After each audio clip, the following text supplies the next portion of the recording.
Now. 3, 2, 1. Here we go.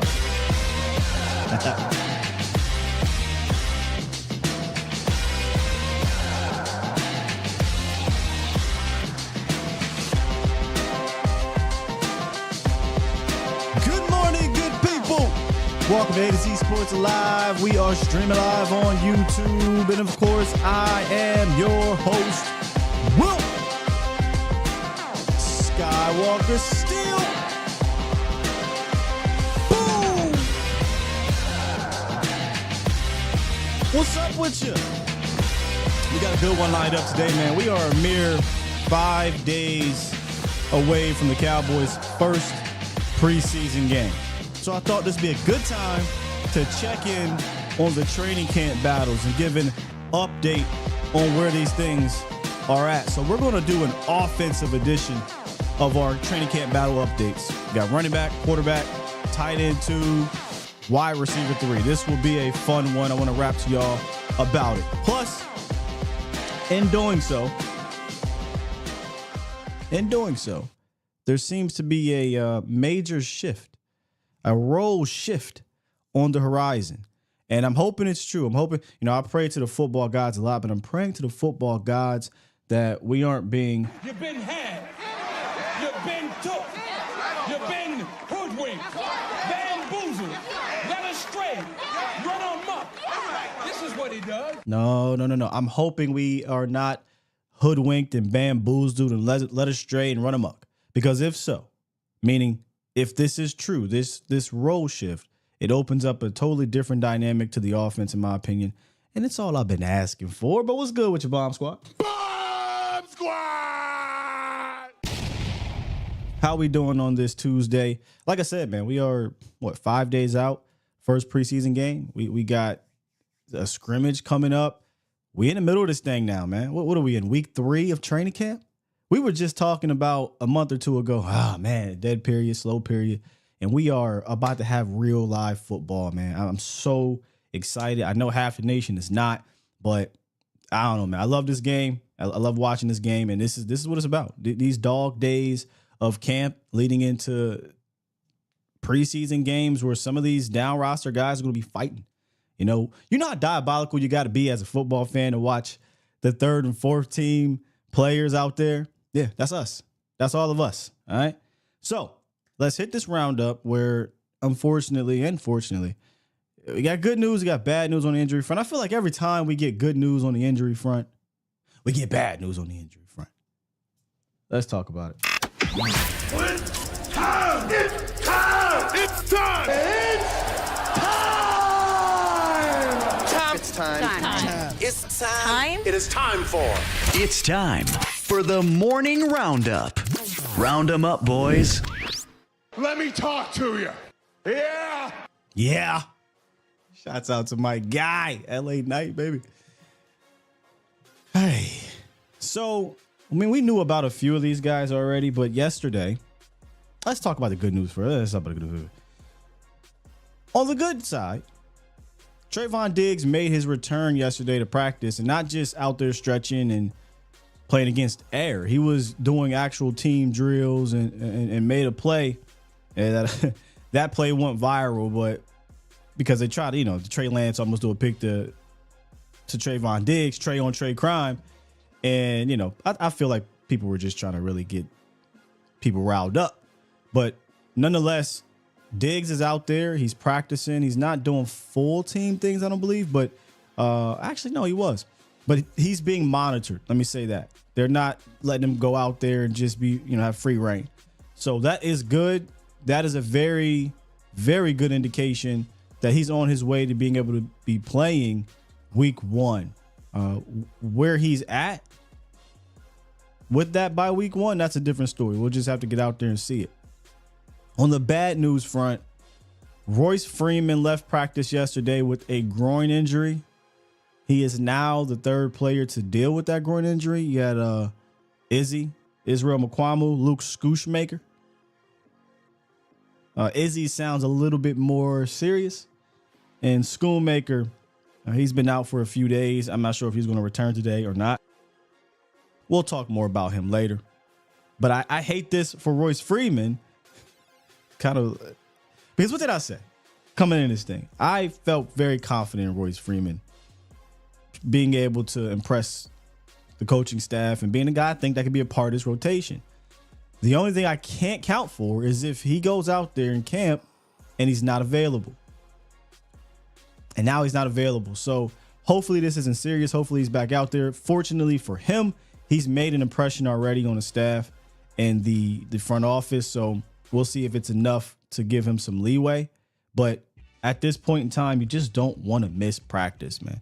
When you're fighting for roster spots or for a role on the team, you don't want to miss practice. I hate it. And Cowboys Nation, that's kind of where I want to start with our position group battles, right? Our camp battles. I want to start that running back spot. Oh, Paul, we're going to talk about it. You just hold tight. You just hold tight. I feel like the running back spot was one of those situations where it's like, hey, man, let's get to camp, even though there's not a lot that they can do at camp, I think, to separate themselves. And I feel like that's holding true, to be honest.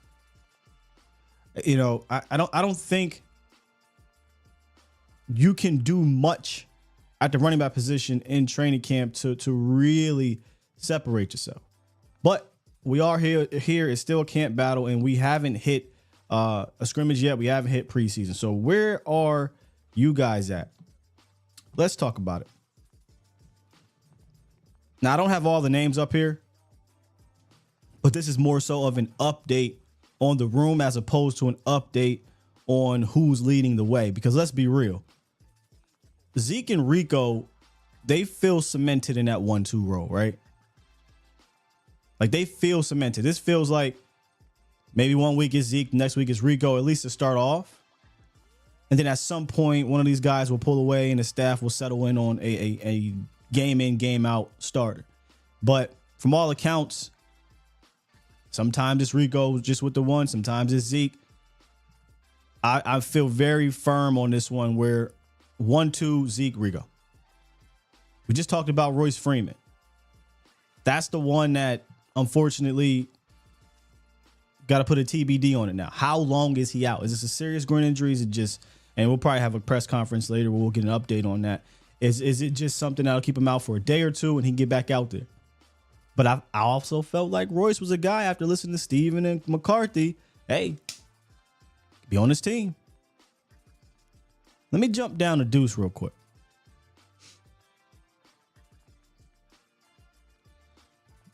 We talk about missing time, a bad time to miss time. This is a bad time for Deuce to miss time, yo. This thing is not trending towards him on the roster right now, right? Can't be. Not when they love Royce, not when Rico and Zeke are your guys, and not when Hunter's already on the team. And it's not too much he can do. Now, the good thing that Deuce has going for him is that they're cross-training him, right? They got him doing things at wide receiver, slot specifically. So if he can stand out that way, then he has a chance, right?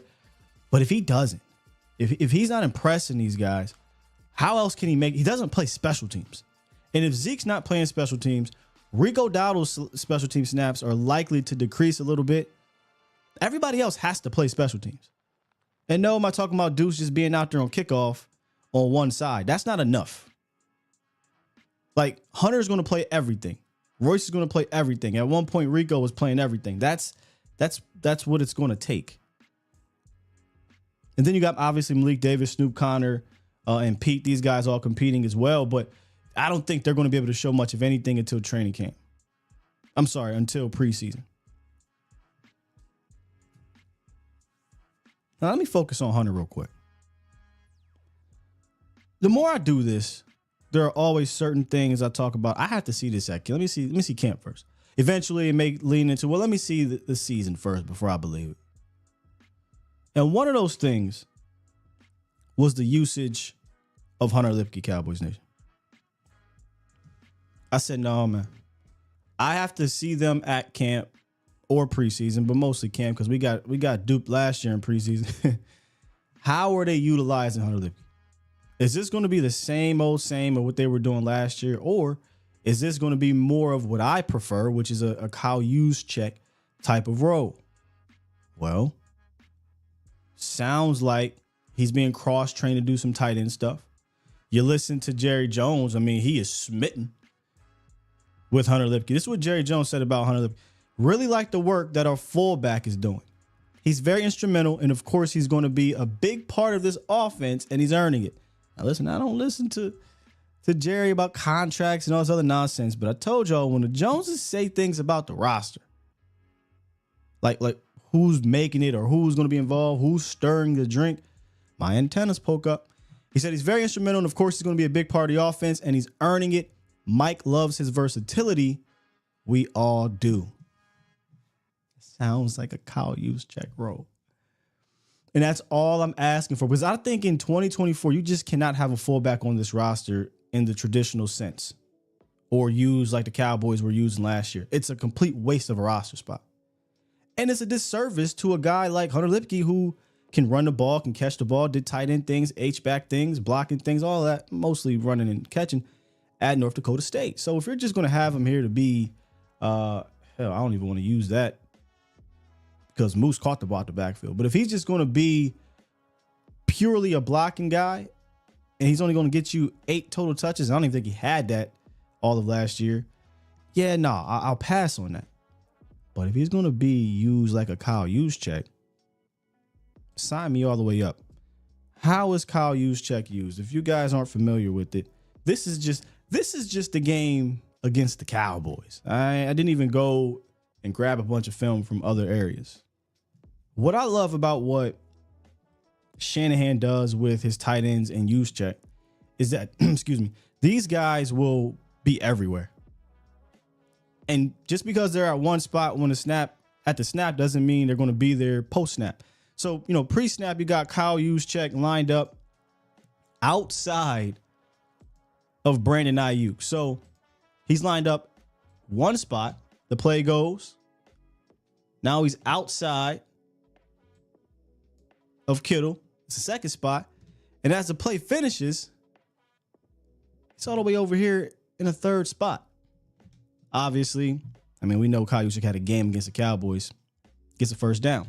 Okay. That's one way to use Kyle Juszczyk. They're using him. Another way, okay, it looks like a traditional 21 personnel. Kyle Juszczyk, lead blocker. Nope. We're going to slip him out for a tight end / fullback / H-back screen all the way down to the 1 yard line.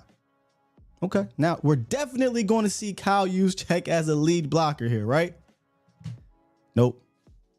Play action, slips out. Nobody accounts for him. Wide the hell open for a touchdown. You know how many times last year, Cowboys Nation, before I get to this one, and let me talk to you. I'll get back to it. You know how many times last year I kept saying, well, why don't we just play action and dump the thing off to the fullback for an easy touch? When the Cowboys are struggling in the red zone, to me, that was an easy. There were so many things I thought, hey, this is easy. Yeah. All right, we're struggling to move the ball a little bit. Hey, Devontae Turpin, end around. Let's get us 20 yards, 15 yards. We never use a fullback. They'll never see it coming. Play action, dump it off, first down, touchdown, whatever. Just, I don't know, man. Make things easier. This is the last play, and this is Kyle Juszczyk lined up out wide in the slot. So we got Kyle Juszczyk in the slot. We got him out wide. We got him in 3 different spots in one play. We got him on a tight end screen. My man runs a slant against a safety for a first down. If the Cowboys can use Hunter Lipke in this manner, I do think that opens up another element to the offense. 100%. You now have to take into account what he's going to do. And the beautiful thing about that Shanahan offense is there's so many different weapons that Juszczyk is like 5 or 6, right? And a lot of times what happens when I'm watching, teams just forget about him. And I don't know if let me see here. Yeah, that's about right. Hunter Lipke could be forgotten about by teams, especially if you're getting Ferguson going, you're getting Cooks going, Lamb. Now I got Turpin, right? This is what Coach Schottenheimer said. Now I got Turpin on end rounds. Hey, Jalen Tober. We'll talk about him in a second. Next thing you know, number 40 leaks out, and I'm not talking about just a not play action. He leaks out and I 1, 2, 3, and I'm dumping it down. No, he leaks out nice wide open for a 20-yard gain or something like that. And again, I'm hoping we aren't being hoodwinked or bamboozled, because there was a play, granted with the second team, I think it was Trey Lance, or third team, whatever it was. There was a play where Juszczyk, Hunter Lipke, was lined up out wide, adjusted his route deep in the route and caught kind of a broken play, throw it up ball by Trey, but it was deep down the field. It wasn't 5 yards. It wasn't behind the line of scrimmage. It wasn't out of I formation. He was spread out. He was utilized in a way we haven't seen him utilized last year. So if Hunter Lipke, and really honestly, let's be real, he's not in a battle. He's on this team. If there was a battle he was facing, it's obviously with himself. He just has to be better than himself than he was the day before. But he's battling for touches. I still stand on this. I'm not featuring Hunter Lipke, but if he's a role player within this offense, say like a Turpin, like Turpin's never going to get 70 catches. He's not even going to get 50. But from time to time, Turpin's going to make a play. Then fine. But there's still obviously 87, 88, 3.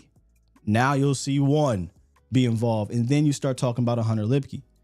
But that's a good thing, because like I said before, teams will forget about him.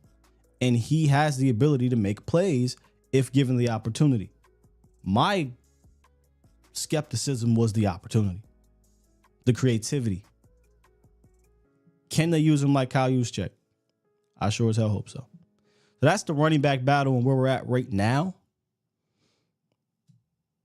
Question. Let me jump back to the top here. I mean, I'm not down there, so I don't really want to speak on what's going on with Zeke. I just see things. Is Zeke? Here's what I do appreciate about Zeke. I think he understands things are not the same, right? I'm not going to be utilized the same. But I haven't really heard much. Now, I mean, I think I heard, who was it? Nate Newton say, hey, man, I see some pop from him. That's a good thing, right? I think one of the beat writers was saying, hey, they're monitoring Zeke's snaps because they understand he's a veteran in the usage in the past. If we're doing that right in camp, then please do that during the season. Let a Rico, Royce, Hunter, whoever's going to be in, let these guys get involved throughout the game to keep Ezekiel Elliott fresh. If they understand we got to do that in camp, then they need to understand to do that during the season. I do not want to see them go back on their word, right? McCarthy said, hey, we're not going to utilize them like that. I don't want to be had. You've been had. I don't want that. But I digress on that one. The good news from this battle to me is about the usage, the potential role shift of Hunter Lipke. If that is real, and this is what Hunter Lipke said about it. He said, quote, I say there's a little bit more 21 personnel this year. We're going to expand the package a little bit, hopefully throughout the season, even more. I'm excited for that. So, and this kind of coincides with what McCarthy said, where he was like, yeah, we're dabbling a little more in 21. And he says, hey, we're expanding it a little bit, but hopefully during the season, even more.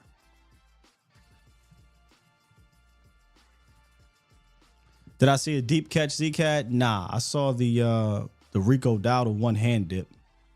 That was crazy.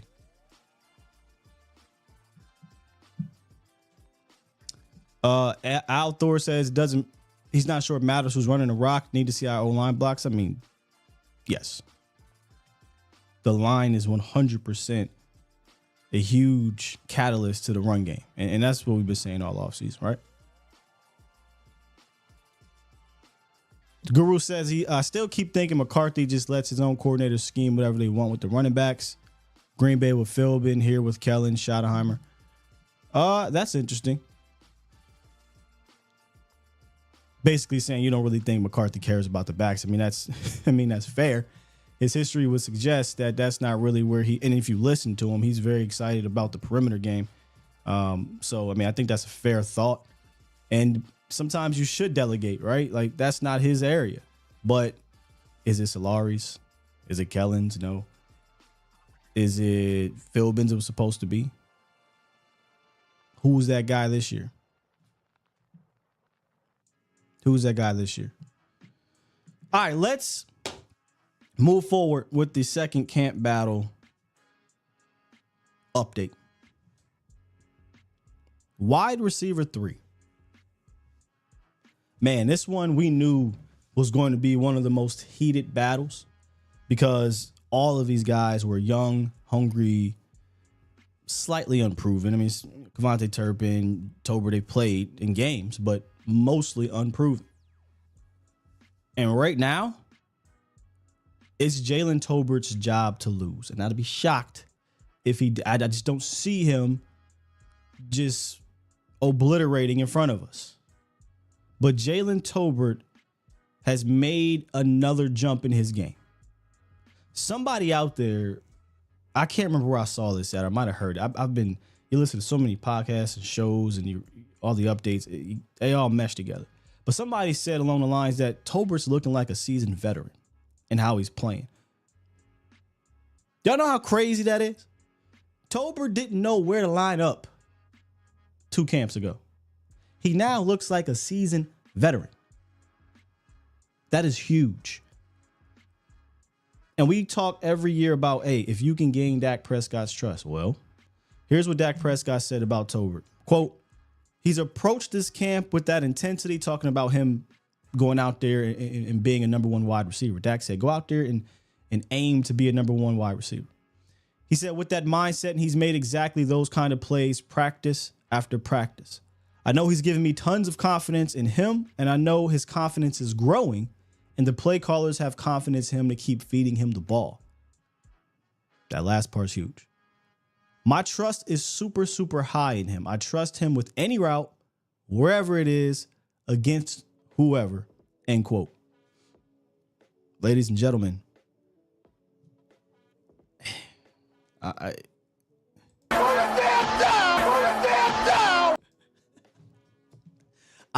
won't submit it just yet, but this thing feel like it's Jalen Tobert's. And that is not to say that Jalen Brooks and Kevontae Turpin, Tyron Billy Johnson, Jalen Cropper, all of these guys, let's be real. This unit as a whole without CD Lamb has been pretty solid out there, pretty good. It's been competitive, I'll say that. You know, the defense has made them work. But Jalen Brooks has had his moments. Turpin has had his moments. Tyron Billy Johnson was the reserve name. Now Jalen Cropper is gaining some steam. But one thing you constantly hear out of camp is there's Cooks, there's Tober, and then, yeah, these guys are, competing. So I absolutely love to hear this about Tobert because you saw it last year. And it was so frustrating. Like, you saw the jump from Jalen Tobert last year. And then they said, we're going to roll with Michael Gallup. And it was like, God, all right, man. I mean, you drafted Tobert in the 3rd round. He's shown he's shown that he's gotten better. Just put him out there. Gallup's not going to be here long. Gallup gets out there in the first half of the season. He's looking sluggish. And they're like, all right, Tobert, we're going to eat into Michael Gallup snaps. And I think Tobert had a solid year. I was actually shocked after the season how many people were so down on Jalen Tobert. Like, it's not his fault that he was dealing with politics. It's not his fault that Michael Gallup got a big contract and they wanted to keep rolling him out there. But every time he ate into Michael Gallup snaps, I mean, Tobert put on good film. But for whatever reason, I don't know, man. It's as if Tobert was just another dude, which production-wise, only 200-something yards, 3 touchdowns, or whatever it was. Maybe that's what it is. Maybe you're looking at the numbers and we're like, that's not enough for me to be like, yeah, he can take over Michael Gallup's spot. I don't know. I went into this draft and I said, yeah, sure, we can draft a wide receiver 2 for the future if you guys want to, but I'm not tripping about it right now. At least not for 2024. I'm just not tripping about it because you've got enough between this group here, especially the top three, Tolbert, Jalen, and Turpin, that even if one of them is not a solidified wide receiver 3, all three of them can combine to be a wide receiver 3. You give, what's my man's name over there in Houston? Bobby Slowick. You give Bobby Slowick this type of talent, a possession, big body guy in Brooks, a speedster like Terp who can do things out the backfield, and Tolbert, who I think is a well-rounded wide receiver, right? Played 35% inside, can play outside. I still think there's a downfield aspect to his game that hasn't been unlocked. We saw it in South Alabama. I don't know, man. I felt good about Tolbert polling this wide receiver 3, and he's held on to it. He's held on to it, and we'll see if he can carry over. So Jalen Tolbert, if we're talking about camp updates, I think it's Tolbert, and then you go Brooks. I feel like Turpin never really was going to be a true wide receiver 3. He was going to be a guy that they utilize as a, whatever the word you want to use, for a little bit more than a gadget player. But Terp is going to be gadgety, but he also can do some deep downfield wide receiver things. But pure possession, 15 yards and under, unless it's a drag route or screen, Terp, that's probably won't go be Terp's game. But that's where I'm at with it. I mean, that's where everyone seems to be at with it. It's Tolbert, Brooks, Terp. And then you got Tyron Billy Johnson and Jalen Cropper. I don't know if we talked about this yesterday. Flournoy came back. He's out there. He's a draft pick. It's still early in camp. We still got preseason. It still feels like chalk outside of Flournoy. So if I'm the staff, if I'm the front office, Cowboys Nation, you let me know what you would do. Right now, August 6th, I'm probably tapping Flournoy on the shoulder like, hey, your ankle's still bothering you, right? Because if Tyron Billy Johnson specifically keeps gaining trust with the staff and the quarterback, now that's just another guy that has that trust. And he ain't young. This is a dude on his 11th team, his second year with the Cowboys. He's 29 years old. So, I mean, this is, yes, there's something to a young, hungry player, but there's also something to a seasoned, unproven player that has some talent, has some skill, but hasn't been given that shot. So if you talk about, and I know this might sound crazy, but if you're talking about going into a 2024 season where maybe your coach is definitely in a 1-year deal, your quarterback, we'll see what happens with the contract, high pressured year. Yeah, I think Tyron Billy Johnson can make a case to say, hey, I might be more valuable than that rookie. I've been out here all camp. I've been making plays. Give me a shot. So it'll be interesting to see how this all plays out. But wide receiver 3 specifically, I think Tolbert's to lose, right? Tolbert's to lose. Turpin's going to be involved. Billy Johnson and Cropper, I think, will fight it out. If I had to guess right now, I feel like Cropper will be wide receiver 1 on the practice squad. Unless he goes out there in preseason, goes crazy, and teams pick him up in the But I feel like they'd go Tyron Billy Johnson and then Cropper. Now there's still a lot of time. They don't leave Oxnard for 15 more days, so for 2 more weeks. And then there's 2 or 3 preseason games. So there's still more time for these guys to go. All right, training camp battle number 3 on the offensive side of the ball. Tight end 2. Before I go down the list of these guys, I was thinking about this as I was putting this together. Do you guys remember last year in training camp, the tight end position is pretty quiet? Wasn't a whole lot. It wasn't a lot to be excited about. Wasn't a lot to be down on either. It was just not much is going on.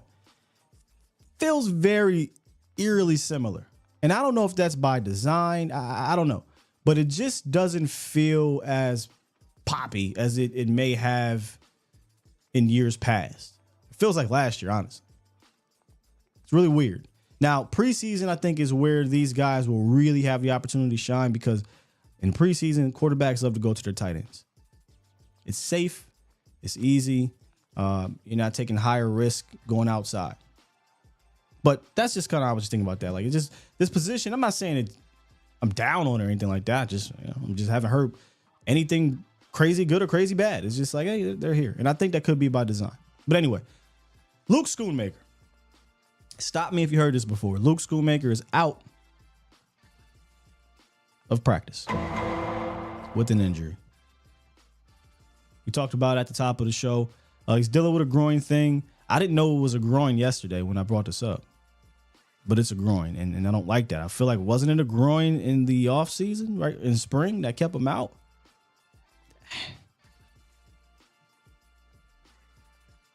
Hate it. And even still, it seems like he's their guy.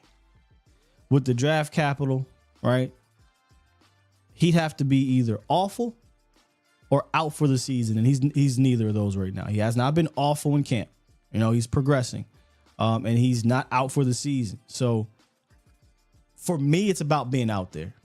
I told y'all this going into camp. I just need Luke to be out there because he needs to gain those reps and that confidence. And those things were happening, right? Like, he was gaining reps and he was gaining confidence when he was out there. And then he got injured. And here we are. John Stevens Jr. He's made a couple catches in camp early on. People were mostly excited about just, hey, him getting back with the ACL. He looks smooth out there. He's looking like he could be some type of contributor this season, at the very least in the red zone. I haven't heard much about the blocking aspect. Again, this tight ends in camp is just so strong. I'm not even hearing a whole lot about Ferg. We just know who Ferg is. It's just, I don't know. Maybe the way they do things, the tight ends aren't really going to stand out in these situations. But at the very least, I think John Stevens Jr. is obviously on this team. And at some point, if not early in the season, at some point, you might see him getting involved in those 13 packages, red zone packages, etc. But it might not be until he bounces all the way back. But him being out there, him moving around, that's a positive. My guy, Span Ford. I reached out to a few people to say, hey, what's the word down there? Because, again, I'm just not hearing much about Brevin Span Ford. So what's going on? Was told, outside of the blocking, which obviously is his forte, it's been a quiet camp. The blocking aspect to me is a given. In my opinion, I'm really not really trying to hear about too much of that. I think that's going to be what he does. I want to see him get tested down the seam. I want to see him in the red zone. I haven't seen any of that. I haven't heard any of that. There's really no type of, I haven't even seen much. There was a play yesterday. A play action, he leaks out, catches the rock. But again, selfishly, I kind of want to see the John Stevens Jr. leaping up in the end zone. I want to see Brevin Span Ford down the seam, Moss and somebody. Selfishly, yes, I do. And that's just the fan in me, right? But maybe there are things they're doing with the tight ends that they are happy with what they're seeing. I'm not saying I'm down on what I'm seeing because I ain't seeing nothing. But blocking aspects, technical things, just getting the playbook down, things like that. But I haven't heard anything outside of blocking from my guy Brevin Span Ford. So much like I said at the top of this for this group, preseason is going to be huge. Preseason is going to be the time to make plays, the time for JSJ to pick up where he left off last year, the time for Brevin Span Ford to make those pop plays, the time for Luke Schoonmaker, if he can get out there, to gain more trust. And the time for Peyton Hendershot to catch the goddamn ball.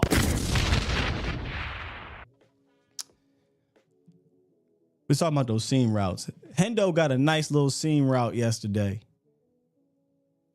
And he dropped it.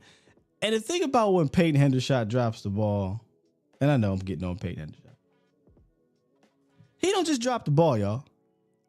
Like when Hendo dropped the ball, Hendo go like this. Here, defense. Hendo, he played volleyball with it.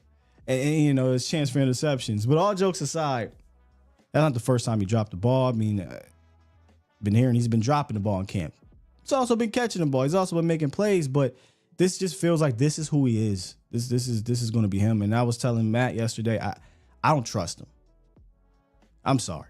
I feel like we're going to get to the season, and I think it was a Miami game, the Giants game. We get down to the red zone. We're like, all right, Hendo, here we go, baby. Drop. And I can't have anybody out there I don't trust in those moments. And clearly, right, Dak lost that trust in him after week 1. He didn't go to him again, it felt like, until Miami. Now, he got hurt, but when he came back, he was just a guy. So the one thing Hendo got going for him, man, and I tell you, boy, he got 9 lives. That man on the screen just keeps getting hurt. He just keep getting hurt, man. And last year was John Stevens Jr. He got hurt. Peyton Hendershot was the beneficiary of it because he was all but off this team. This year, coming into camp, I felt like Peyton Hendershot was going to be the odd man out, fighting for his roster spot. Well, Luke Schoonmaker's hurt again. He better take advantage of this. Okay? Can't have these drop issues in camp. Can't do it. Because if something happens to Ferg, God forbid, and you got to step in and be that dude, you can forget about the tight end aspect of the offense, because I don't believe Dak trusts him. Don't believe it. So for the tight end 2 battle, I still think it's mostly chalk. Luke Schoonmaker, politics. JSJ, Brevin Spanford, and Peyton Hendershot. That could flip. You could argue it's flipped already right now, but I'd roll with the tight end room: Fergs, Schoonmaker, JSJ, and BSF, because I feel like you can interchange those guys. You got 2 dudes who are big body blockers with pass catching upside. My opinion, Spanford a little bit more, and Schoonmaker and Spanford. And then you have 2 dynamic receiving types in JSJ and Ferg. And with Peyton Hendershot, I don't think you have either of those. That's just me. That's just me.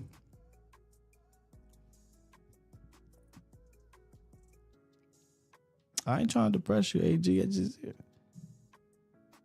It can't be dropping those passes, dog. If you are in a heated competition the way he is, I mean, did y'all see the play? I mean, that's just one play, but there's other plays if you drop the ball. But it's like, that just looks all too familiar. And when it comes to the seam route, was it from Dak? I think it was from Dak. Dak likes to go to, think about it. Oh boy, didn't he drop a pass against the Patriots down the seam? Luke dropped a pass against the Patriots. Follow me real quick. Luke Schoonmaker, early in the season, week 3 or 4, whatever it was. Didn't see a seam ball to Luke Schoonmaker until like week 12 or something. Whenever the Cowboys played the Panthers. In a long stretch. You didn't see a seam ball to Luke. We get to the playoffs, and this play may seem like no big deal. We get to the playoffs. I don't know if Ferguson lost his helmet. I don't know if he was tired. I don't know. But for whatever reason, down 7-0, I think it was, backed up against your own end zone. Roughly. We come out in 11 personnel. Brandon Cooks on one side. Luke Schoonmaker on one side. On the same side. Luke runs down the seam. Maybe he might be on the other side, but I think it was the same side. Luke runs down the seam. Brandon Cooks runs a 9 route. I thought a pretty damn good ball. I still would love to know why Cooks didn't lay out for the route. I don't know what happened. But Luke Schoonmaker, if that happened to be Ferg, I feel like Dak goes down the seam to Ferg, because we've seen it time and time again, and we get a huge chunk play, and we continue to move the chains. Instead, what happens? We miss the shot. Like 2 plays later, interception. Brandon Cooks again, by the way, on that weird whip route, gets bullied, pick. I'm just saying, it might sound, oh, you're blowing it up. Well, look what happened. Dak doesn't trust Luke Schoonmaker down the seam, so he doesn't even look his way. But I feel like he was open enough for Dak to do. If that was Ferg, Dak doesn't even think twice. So I'm just saying, man, if you can't make that routinely, he ain't going to go to you. And that is a huge play in this offense. Huge play. Huge play. Lauren said, remember Hendo dropped the pass in the tight. Yeah, his rookie year, was that his rookie year? Yeah, rookie year, he bobbled it. Titans player catches it for the interception. Yeah, man.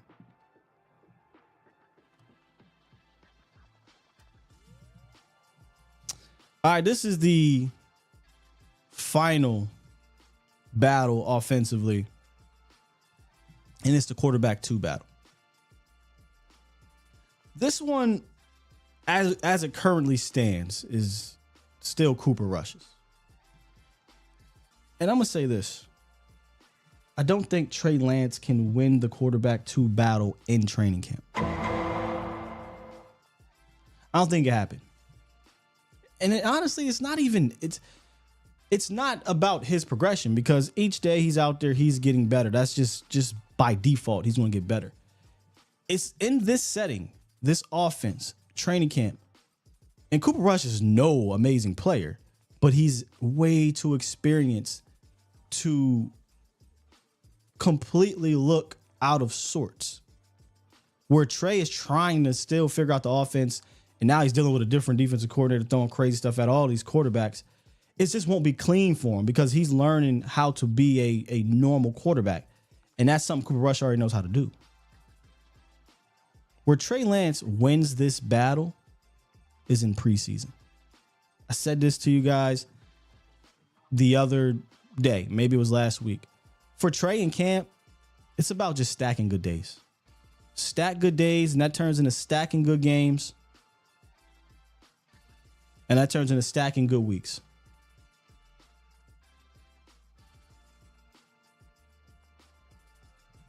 But if he's going to gain the trust of the staff when those bullets start flying, it's going to have to be in preseason. This setting is a bit too orchestrated for Trey, right?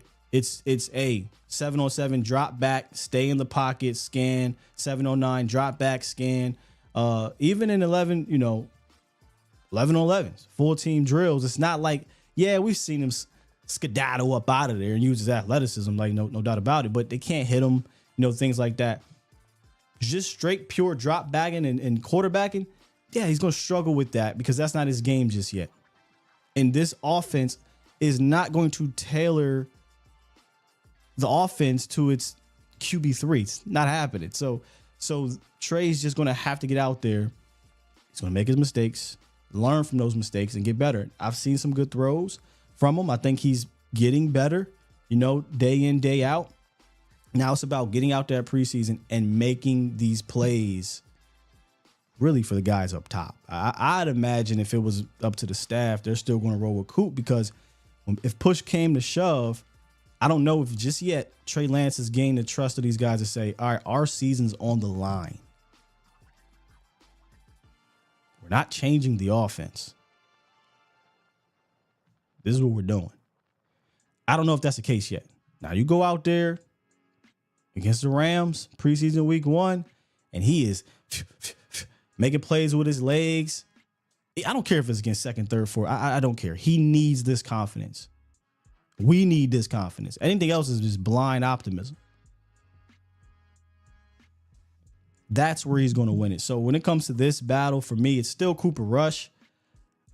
I think camp he's going to make enough. I'm sorry. I think preseason's going to make enough plays where this could potentially flip. But I ain't gonna lie. I thought coming into this thing, I thought it'd be a little bit of a runaway. I thought Trey would run away with it.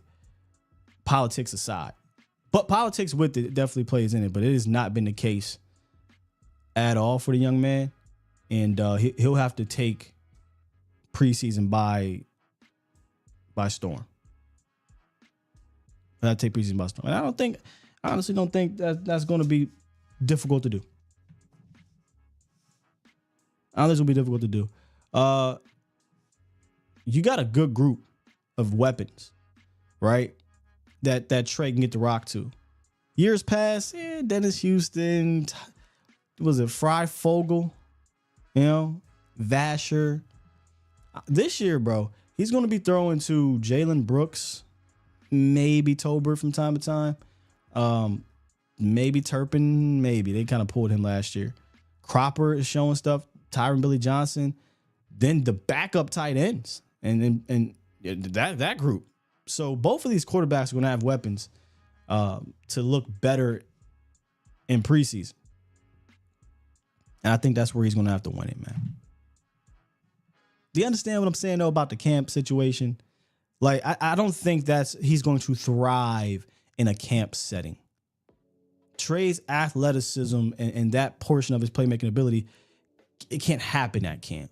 So I'm hoping I'm making myself clear when I say that. Drop back accuracy, that's what Coop's going to do. You know? Trey Lance and Charlotte Hornet, nah. She said Bobby said he hasn't seen any great traits. I'd argue that's true too. Athleticism. Now I'd say the athleticism seems great. At this moment right now, Jay Recruiter, he's not number 2. Maybe he's number 2 when he finishes, but he's not taking the number 2 reps solely. He's not number 2 in anybody's hearts. He might be number 1 and number 2 in your heart, but not in anybody watching down there. Again, there's a lot of time for that to flip, but right now he's not. But you are who you are. Paul said, one thing I do know, Trey is fast AF. That's what I'm saying. Like, that athleticism can't be showed off fully at camp. It just can't. Because think about it for a second. You don't want him to just run around at camp. You need to see, can you make routine quarterback reads and throws? I don't need you peeling out every single time. I need to make sure if we got to go out here and count on you for 5, 6, 7 a season, you can make the routine reads and throws. I know you can run. Go show me that in preseason when we're giving you 80% of the snaps, because I hope that's what happens. Go ahead, throw Cooper Rush out there for a series or 2. After that, Trey Lance season. And then the next 2 games, all Trey Lance. I don't need to see Coop. For what? For who? For what? Put Trey Lance out there. Let him get all of these reps, and then we'll figure this out. We'll reconvene. Now, with that said, they're going to carry 3 quarterbacks. You best believe that. All 3 of these guys are going to be carried on the roster. It's just a matter of who's going to be that emergency guy.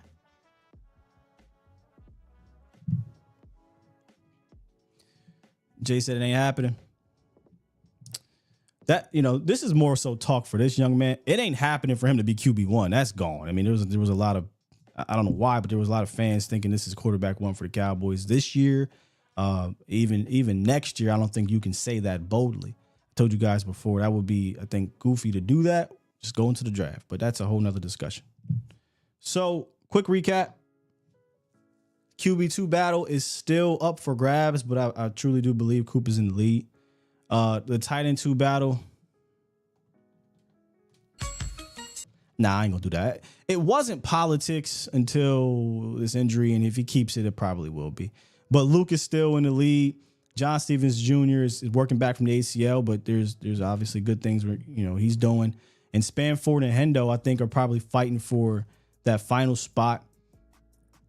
With Hendershot, I think probably in the lead, for being honest, because he's familiar with what's going on. But Hendo's still fighting for his life. The wide receiver 3 camp battle, which was, and you could argue still is one of the hottest battles in camp, is, and this is a good thing, Jalen Tolbert almost cemented. I mean, we got a couple weeks, but he feels like he's cementing his name as the wide receiver 2 or 3. If we talked about, Dak's words meaning a lot when it comes to the players, we talked about Brock Hoffman. I'm sorry. Hoffman and Dak saying, I'll go into an alley, like I'll go into a dog fight. I go to war, with Brock Hoffman. If he's in the foxhole, I'm good. Well, that's your center, folks. When Dak is talking about, man, I trust this dude with any route against anybody. He's gained my confidence and the play caller's confidence, dog. That's your wide receiver 3. Unless something drastic happens, that is your wide receiver 3. With Jalen Brooks, Kevontae Turpin, Billy Johnson, and Cropper rounding out the rest until Lamb gets back. And then finally, we reviewed the running back situation. I think the top 2 is not going to change. Zeke and Rico are going to be your 1-2. to start off the season, I feel like one game maybe it's Zeke, the next game maybe it's Rico, and who do they get started? Not necessarily starting. I can care less about that. But who do they get started? Who do they get in kind of a rhythm? And then at some point, they'll have to settle on one of these guys. We talked about Royce being out, and then we talked about the usage of our guy, Hunter Lipke, and we showed a little bit of film on how it sounds like this could be a Kyle Juszczyk situation, and I'm just hoping that we aren't being hoodwinked because I've seen this before in camp. They were doing some things with Hunter Lipke last year in camp that never did in season. They were doing some things with Kevontae Turpin that first year they never did in the season, and it's very easy to be skeptical about what they're saying and even what they're showing in camp because things change up during the season. So there you have it, man. Update on everything that is camp battles. Tyler Billy Johnson, better to me than Jalen Tolbert. Everybody has their opinions. Be very interesting to know what a little bit more. This is what I love about us as fans.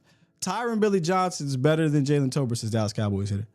Iceberg Slim, Tolbert is wide receiver 2. You can't make that shit.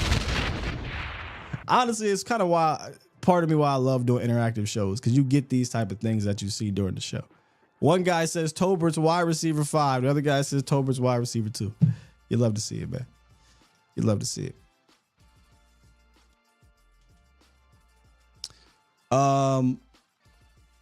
Emiliano says you can hear the ball jump off of Trey versus Coop. Yeah, there's nobody ever going to dispute the arm strength of Cooper versus Trey Lance. All right. He has a cannon. It's about how you use it. No, it's not about how you use it.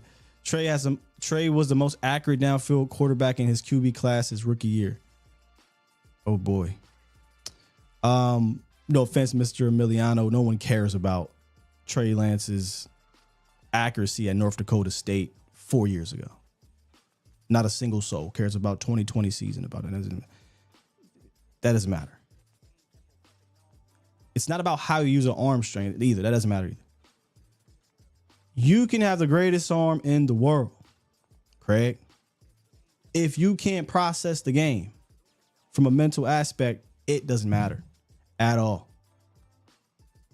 Doesn't matter at all, man. And that's what you really should be focused on about Trey, not his arm strength.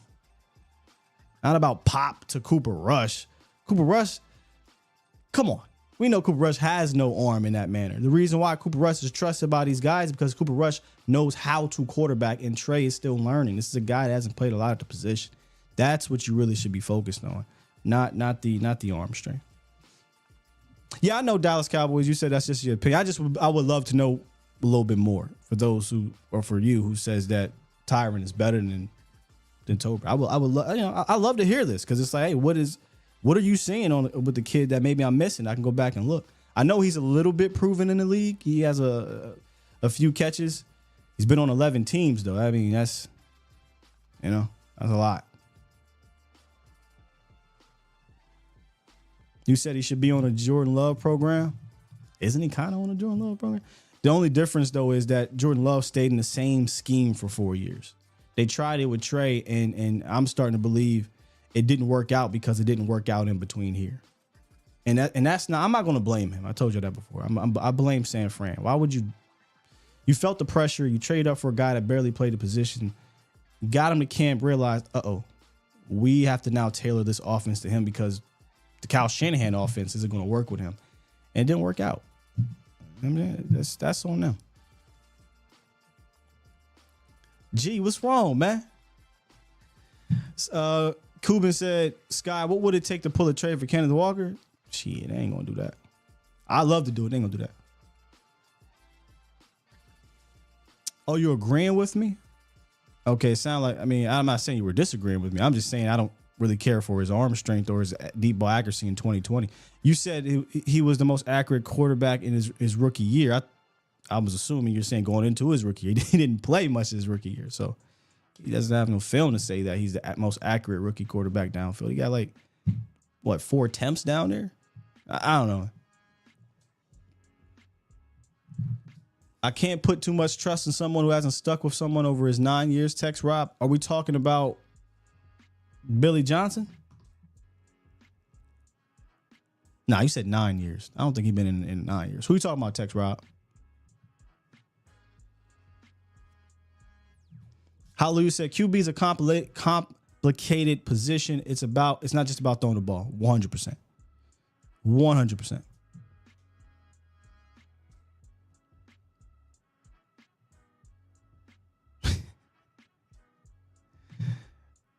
Jay Recruiter, boy, you got to be the number one Z. Hey, Twan, you got a challenger, bro. Jay Recruiter might outstand you for Zeke. My God, Jay Recruiter, you don't got to do this, fam. He's on the team. We're rooting for him to do well. But to come on here and say he looked like 2016 Zeke, I mean, come on, dog. Let's be nice. What are you Let's doing? be nice. We don't have to go there. I mean, Hey, oh man, y'all, the standing, dog, is craziness. 2016, what are you doing? Did I see the up and out that Tolbert beat Bland on? Yeah, man, Tolbert and Bland been battling. Bland been having a good camp too. I'm telling you, Tolbert, to me, this is not. This is over to me. This is over. I think Tolbert's wide receiver 3, dog. Lamb, Cooks, Tolbert. Yeah, bro capping like crazy, bro. Like, you don't gotta do that. Listen, Zeke here, he gonna have a role. Probably gonna be a good role for you too. But all you doing is putting pressure on him. 2016 Zeke, stop it. Hey, AG says, so when did that's cool. We all got our guys though, man. We got our guys. I agree, Gabriel. I'm excited. Ratio said Tyron Billy got juice. He do got some juice. Okay, you text Rob was talking about Tyron Billy Johnson. You don't got trust in him because he's been around for a while and he hasn't stuck. That's fair. Special K said the Weeble, ain't that Boss Cowboy? That's his thing, right? The Weeble. Yeah, that's that. Come on, man. What are we doing? All right, let's get to some supers if I missed any. I think we good. It might have been one of y'all might have snuck one up in there, but let's see.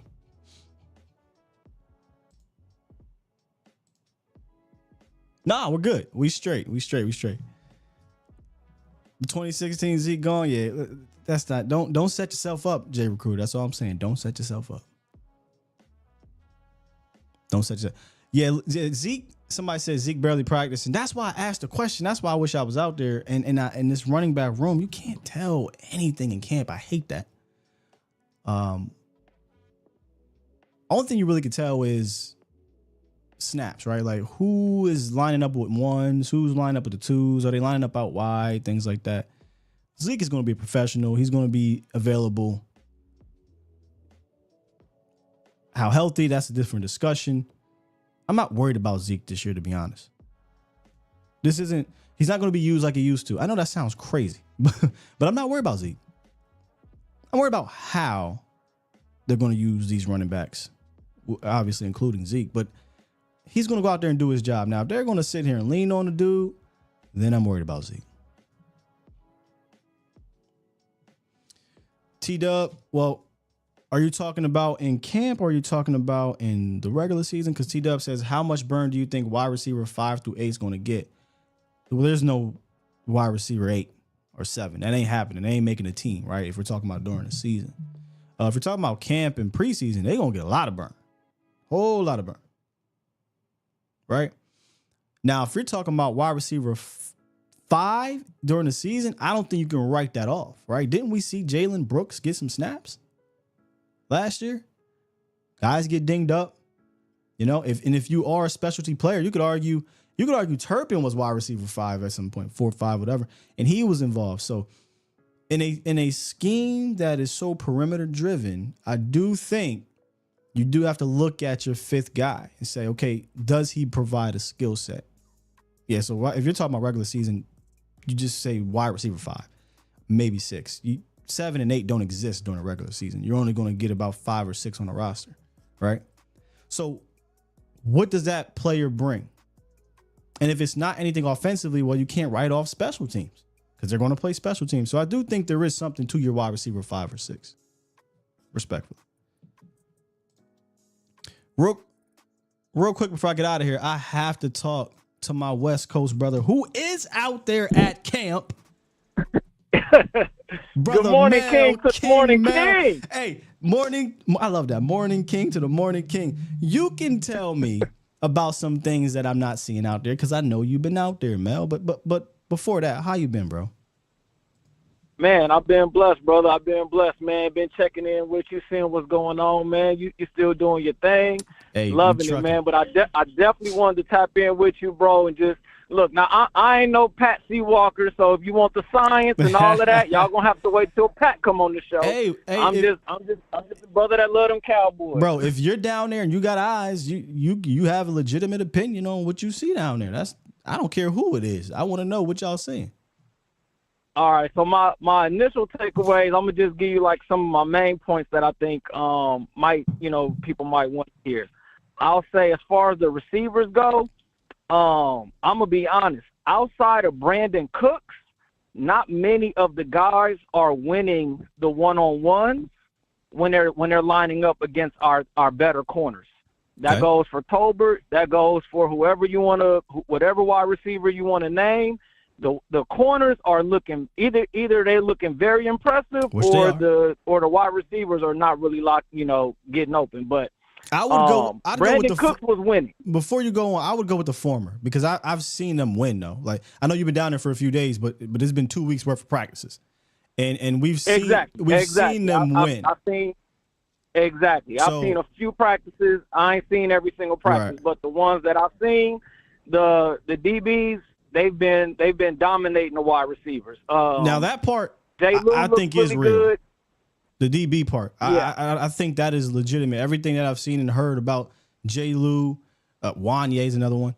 The corners, I won't say Diggs just yet. Carson, Bland, like these guys are very confident and comfortable in this scheme. Yeah. I would say. I hate to say this about the brother, man, because, I root for all the players to do well, but I'm going to just be all the way honest. Dak looks light years ahead of Cooper Rush, and Cooper Rush looks light years ahead of Trey Lance, bro.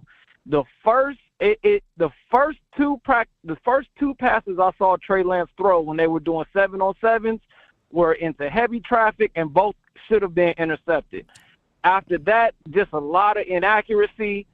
The arm might be strong, but he ain't got no control over that thing, man. It's just all over the place. Yes, we're going to have to wait till the preseason to see the athleticism part because he's taken off, but I'm not sure, if those would have been sacks or they might have been 2 or 3 yard runs in a real game. But as far as being a quarterback, man, I'm going to just be honest, bro. Like, I just don't see it for the brother right now. And I hate to say that. If you really want to be honest, he could be a cut, bro. Like, I wouldn't be all the way shocked if they just was like, yo, we got some other players on the team and we just don't see the development happening. Drop that. You can forget. Hey, Mel, you know damn well they ain't cutting that man. They gave him a 4th round pick and he the savior. Hey, Jerry ain't cutting him, man. Forget about that. Sometimes I think that we're dealing with a rational organization. A regular organization. But No, that ain't happening. Yeah, thank you for snapping me back into reality. But, man, I'm going to just be honest. If you're a Trey Lance fan and you're really kind of wishing for him to be a long-term answer if they don't sign Dak, either maybe, and it could be this is just not the system for him. It could be this is just not the system for him to play in, but he just does not look like he is grasping any part of it. See, what happens is some people's emotions get so caught up that you didn't even put 2 and 2 together. This is a West Coast system, right? in principle, Yeah. with some tweaks. What y'all think Kyle Shanahan run? Oh yeah, no. A West I Coast. could only imagine how bad those practices were. Well, what I'm saying is, he's a West Coast system in principle. So when he got here, you heard McCarthy, like, hey man, we're starting from ground zero. Like quite literally, he needs to learn how to take the snap underneath. He needs to learn the proper footwork. He needs to learn. One thing he did work on that you can see that he got better at 100% is his throwing mechanism, right? Like his mechanics. It looks beautiful when he's not moving around and running. He just sits there and throws. It looks great. But this he looked good throwing until the defense come on.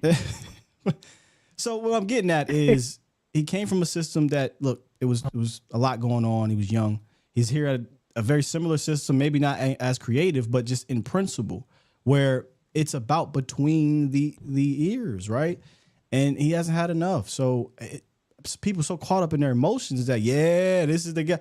Well, dog, it's way too early to even say that. It was way too early. And now we're getting evidence out there that, yeah, it's going to take some time, man. And that's why I say, is that time now? Like if something were to happen to Dak, what do you do? Do you say, all right, screw it, we'll just throw him out there and just feed him to the wolves and see what happens?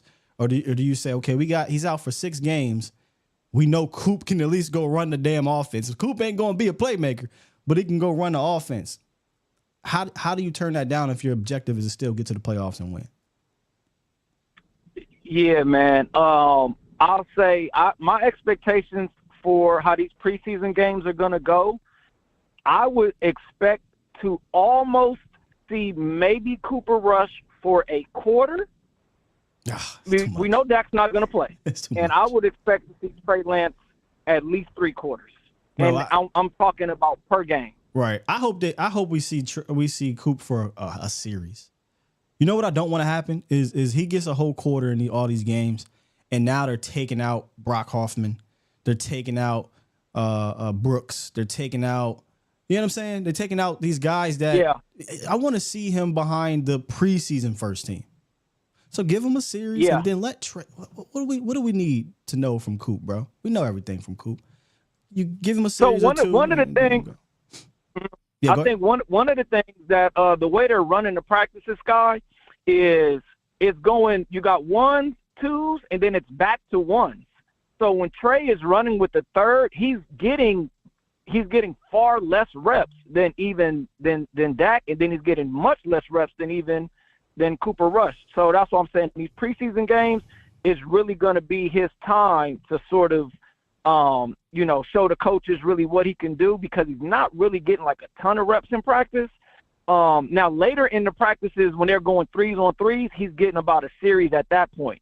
But other than that, the way they're alternating it is it's 1s, then the 2s, then back to the 1s, then the 3s, then 1s, 2s, 1s, back to the 3s.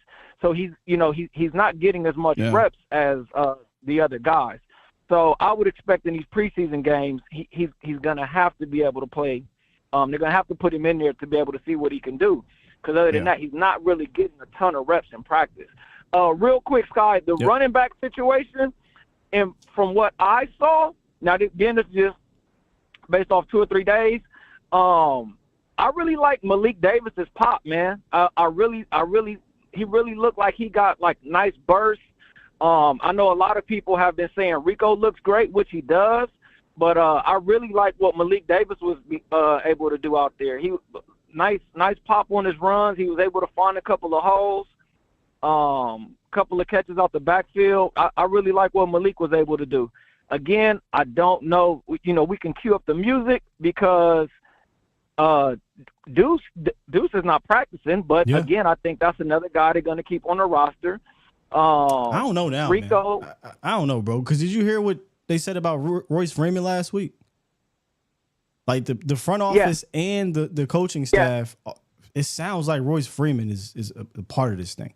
And if Royce is a part of this thing, Rico and Zeke are a part of this thing, and Hunter ain't going nowhere. There's no room for Deuce Vaughn. Where does and he he's fit? not practicing. And he ain't practicing. Yeah. So where does he fit? I'm gonna be honest. I don't see it. I don't see it. I'm not saying, it's not possible, but from what I see out of the room, you cue up the music for Zeke. So I don't see where Deuce can get in there if he's not really showing what he can do in these practices. He's, you can't make, like they say, you can't make the club from the tub, and that's the situation he's in right now. I don't really see it for Deuce. I wasn't able to get a good look at Royce, so I can't speak too much on him, but those that have seen him out there have said he looked well. Yeah. But I wasn't able to see Royce. Let me ask you this about the running back, because I always felt this way, and when I was at camp the other year, it kind of meshed with it. It's really hard for me to get a true gain on the running back situation because they can't hit. They can only thud up, and even then, they meet the guys at the hole and they just let up. And a lot of what's going to make these running backs, I don't want to use the word special, but important for the Cowboys is, hey, are you going to be able to make guys miss at the line of scrimmage? What can you get yards after contact, right? Can you? I know Rico can do this in space, but get out in space. Hey, can you turn a negative 2 yard swing pass into a 12-yard gain? That's just, for me, it seems like it's hard to tell at camp. Now, the one thing I always did come away with saying, okay, I can definitely tell if you know what you're doing in pass pickup and blitz pickup, because they do hit. So when those guys blitz, they are meeting those guys, on a blitz. And I've seen Zeke obviously do that well. Rico gets talked about by the coaching staff, but it's just, I don't know if it's you or if it's me or if you notice this too. It's just real hard to get up. Because I'm listening to you talk, you're like, yeah, Malik got a nice pop. Well, yeah, he gonna have pop with nobody touching him. Yeah, Rico is doing this and Roy's doing, but nobody's touching them. So I want to know what happens when they put hands on you, when them paws get put on you in preseason. Because guess what? Malik looked good in training camp, got the preseason, bro, and he did not look good at all. So there were a couple of what I'll call drills or series where they were kind of going like a thud. Not a full tackle, not bringing the guy to the ground, but just kind of seeing how some of the guys are being able to get through the holes before they're even sort of getting that thud. Malik was one of the guys that kind of stood out to me as well as Rico. And like somebody had said earlier, they were 100% correct. Zeke is not really practicing much. Like, I think, he's kind of on the sideline, kind of doing the cable stuff, and then he'll come in and kind of, do a carry or so. But he's not really practicing too much. I'm gonna be honest, I'm not sure what to expect from the Zeke situation this time around. Expect goal line, expect pass pickup, swing passes, short yardage. That's what you can expect from him. I feel like a 500 to 700 yard season at minimum, and probably don't be shocked if he gets 6-7 touchdowns. He's going to get fed at that goal line. I think he's going to have a solid season. He's going to be a major factor inside that 5-yard line. 100%. Zeke is going to be a factor inside that 5-yard line. The question that I think that Cowboys fans have is, what is going to be happening from 20 to 20 with the running game? Yep. It does, to me, it kind of looks very similar to how it looked last year. So, I'm not sure, I'm going to be honest, if we really have anything to be too excited about with the running game outside of, I think the O-line might be a little bit better, but outside of that, I'm not really sure if we have too much to be excited about with the running game. That I wouldn't expect to see too much different than what we saw last. I'll tell you one thing that I noticed in some of these clips. We're seeing a lot more down blocks with these guard tackles. If you're gonna call it duo, whatever you want to call it, and again, this is what's tough about our camp right now. Like, there's a lot of plays I'm seeing the defensive tackles get washed, and I'm like, is that because we got our interior is washing them, or is this because we don't have defensive tackles that are respectable in that manner? Now, there's some good days Carl Davis is putting together. Mozzie is is continuing to try to grow and learn, get his technique down pat. But I've seen some plays where it's, hey, they're washing these guys out, and we're seeing some backside cutbacks if possible. So, if they can do that during the regular season, and now we're craters, right? We're creating such huge lanes for these dudes. And then you walk them out with a fullback, you pair that with a fullback, now getting to that guy at the second level. Yeah, there could be a lot more power success this year. And that's kind of where I'm at with it. I'd rather us just go ahead and just do this power thing, because that's kind of the players you got. You got big 6'8", 330-pound tackle. Terrence is a power run blocker. Tyler Smith's a power run blocker. Zach may not be the old Zach in regards to power, but he's still a guy. Hey, if you get a body on a body, Zach can move you. So they got to lean into what those guys do best. Yeah. And I think, man, people are going to be, if they're not already, very, very happy with that first-round pick, Tyler Guyton. The practices that I went to, he was back in the starting line. He's 76, am I right? No.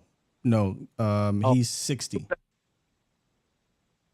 Oh, then he wasn't in the starting lineup then. My bad. You talking about awesome. That's what you talking about. Yeah. We mentioned awesome yesterday. He took advantage of who was it? Chume Doga kind of in and out of the lineup, but I think he might have been out completely. And Tyler Guyton got not dinged up. He was sick. So awesome was in there. And I haven't heard anything. You can correct me if I'm wrong, but I haven't heard them using Awesome Richards at guard this year. And that was kind of one of my wishes, my training camp wishes was, hey, let's just put Awesome Richards at left tackle and let him develop, because I loved his left tackle tape out of North Carolina. And he got a chance, man. He got a chance. Yeah. I thought he looked solid. I'm gonna be honest. I thought it was Tyler Guyton the whole damn practice. So The whole practice. I'm like, damn, that Guyton looks long on the back of his jersey. Okay. Yeah. But so, yeah, I thought he looked solid, man. But Sky, man, always, man, it's a blessing to speak with you, brother, man. Love tapping in with you. I said I wasn't going to get excited for this season, but I ain't going to lie. I'm excited for the season because it's football and we love it, baby. Man, and we here, bro. Hey, every year I'm ready to get my heart broken again. I don't give a damn. Appreciate you, Mel. Man, thank you. Peace and blessings, brother. Yes, sir. Salute. Hey, fantastic. God, we got a little camp update. My guy, Mel. Appreciate that, man. I can't wait till they come down here, if they even practicing down here. But so that I can obviously get out there. But I do want to get back out to Oxnard at some point, so we can have those in-depth type of breakdowns being there. But I appreciate Mel calling in and giving us his thoughts, man. Straight up. You sounded like, I know you said you ain't the science, but bro, I mean, you kind of broke it down. Like you one of the analysts. So I appreciate it. That's why I say if you down there, you can tell me what you see with your eyes. That's your opinion holds weight too if you are seeing it. You know what I mean? All right, I think we good to go now. Let me refresh this here. Really good stuff today. Really solid stuff. Another practice, I believe, today. So tomorrow maybe we will react to that. But I do know. Let me look at my schedule. I got something set up for y'all. Let me see. Oh, yeah. Yeah, we're probably going to either react to practice tomorrow, or I might have some buy sell for you. We did some offensive stuff. I want to flip this thing over to the defense, man. Because the defense, aside from one unit, is really exciting and encouraging with Mike Zimmer at the helm. So maybe we'll do that tomorrow. With that said, on your way out, please, if you enjoyed today's show, hit that like button. Run this thing back if you happen to miss our camp battle updates and our fantastic camp recap from our guy, Mel Hayes. Appreciate you. He's out there. He lives on the West Coast, so he went to camp. Tomorrow, we're back at it. And then Thursday will be tomorrow, Wednesday? Yeah. Thursday will be the scrimmage. So we'll have some things we're looking for there. And then Friday, we're going to recap the scrimmage. And on Sunday, baby, Cowboys football's back. I don't care about none of the other BS that's going on. Cowboys football is back come Sunday, and you can miss me with the rest, man. With that said, push the goddamn button. Push the goddamn button. Rams Thursday. Text Rob, Rams Thursday. I'm not sure if they're going to LA or the Rams are coming to Oxnard. That's a great question though. Either way, we're gonna see some real camp fights out there. On the field, between the whistle and after. We out of here. Love y'all. Peace.